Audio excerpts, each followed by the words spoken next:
So today we're going to show you a somewhat different way of staking trees.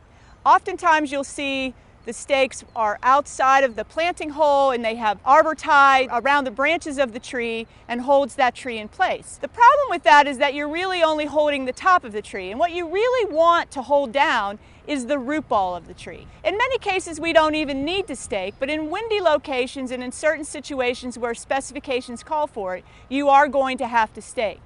The method we're going to use today is going to use 4 downward spikes into the ground. They're made of 2x2s that are untreated wood. And the whole purpose of using untreated wood is so they'll biodegrade.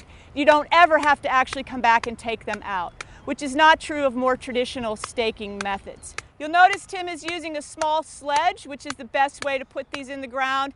And you'll notice that he kept checking to see how stable that stake was. You need to get it into the compacted subsoil below the root ball itself and below that planting hole. That's really important to keep them stable.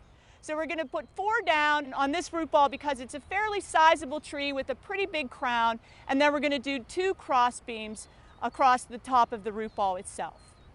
We also are going to screw those cross beams in with drywall screws, which also rust. So you don't really have to come back and take those off either.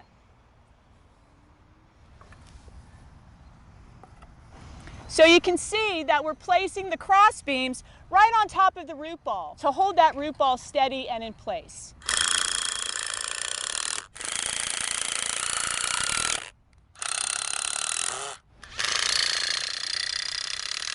That's excellent. So to finish that off, we're going to take the sledgehammer and we're going to actually pound each stake to kind of solidify the union of the whole project. And that just kind of helps keep it a cohesive unit. And then Tim's going to come in and he's going to use a reciprocating saw. You can use any saw that you have handy and cut the tops of the stakes off.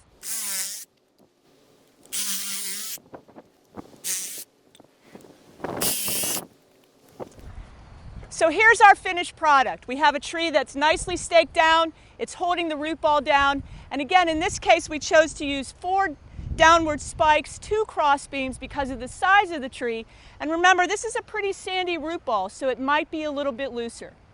So when you're staking, there's lots of different methods. You may have to use those that are in the specifications. Otherwise, try this new technique. And the great thing is you'll see in a minute is you can cover it with mulch if you don't like the way it looks.